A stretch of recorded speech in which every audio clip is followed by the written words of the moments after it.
آج ہم یہ ڈسکس کریں گے کہ اس میں کیا صحیح ہے اور کیا غلط ہے. کچھ اس کا پارٹ ٹھیک بھی ہے اور غلط کیا ہے وہ بھی ہم آگے ڈسکس کریں گے.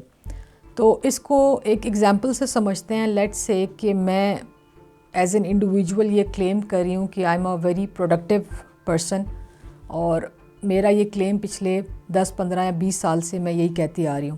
اب سڈنلی سم ون سیز کہ آئیں بتائیں یا دکھائیں آپ کس طرح سے پروڈکٹیو ہیں، تو میرا نہیں خیال اس میں کوئی ایشو ہونا چاہیے. I should be able to justify, I should be able to share all the details جو اس بات کو پروف کریں کہ میں نے پچھلے 15 سال میں کیا چیزیں اچیو کی اور میں کس طرح سے یہ کلیم کر رہی ہوں کہ میں پروڈکٹیو ہوں.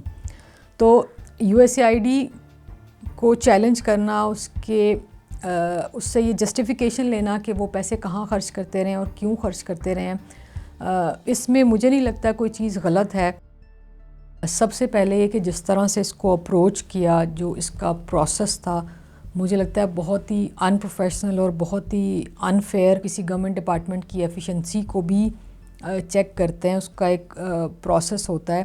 آپ کمیونیکیٹ کرتے ہیں، انگیج کرتے ہیں، اور اس کے بعد آنرشپ کے بعد آپ سٹارٹ کرتے ہیں. پھر اس کے بعد آپ ڈاکومنٹیشن اور ایویڈنس کلیکٹ کرتے ہیں اور پھر کسی کنکلوژن پہ پہنچتے ہیں. سیکنڈلی جو کوئک ایکشن ہوا ہے وہ شاید اگر نیشنل سیکیورٹی کو تھریٹ تھا پھر تو ٹھیک تھا.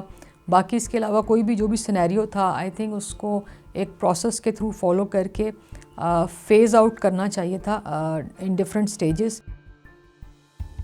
پہلی وجہ تو یہ کہ جو بھی لوگ ایسوسیٹیڈ تھے in terms of salaries, in terms of جو بھی لوگ کام کر رہے تھے، کانٹریکٹرز تھے، پارٹنرز تھے یا USAID کے اپنے امپلائیز تھے، ان کے ساتھ بہت ہی انفیئر ہے. They were not prepared for that.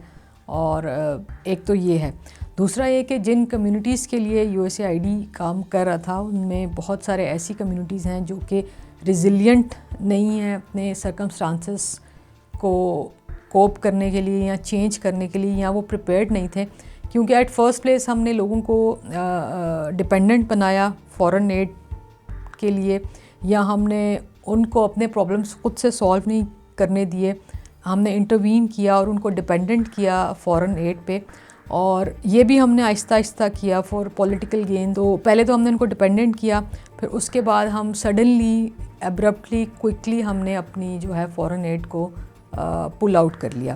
تو ان دو وجہوں سے مجھے لگ رہا ہے یہ بہت ہی غلط ہے. ہیونگ سیڈ دیٹ، مجھے پھر بھی لگتا ہے کہ کسی بھی کنٹری کا یہ پالیسی ڈیسیژن ہے کہ اس نے فورن ایڈ کرنی ہے یا نہیں کرنی، یا کتنی کرنی ہے، کس سیکٹر میں کرنی ہے، اس میں کوئی پرابلم نہیں ہے. لیکن جو USAID کا کیس ہے، یا جو ٹرمپ ایڈمنسٹریشن نے ڈیسیژنس لیے ہیں کہ USAID کو بند کر دیں یا فنڈنگ کو for the time being freeze کیا ہے، آئی تھنک اتنا سڈن انفیئر ہے، کیونکہ ہم نے کنٹریز کو، کمیونٹیز کو، یا جن لوگوں کو ہم بینیفٹ دے رہے تھے ان کو پریپیئر نہیں کیا تھا.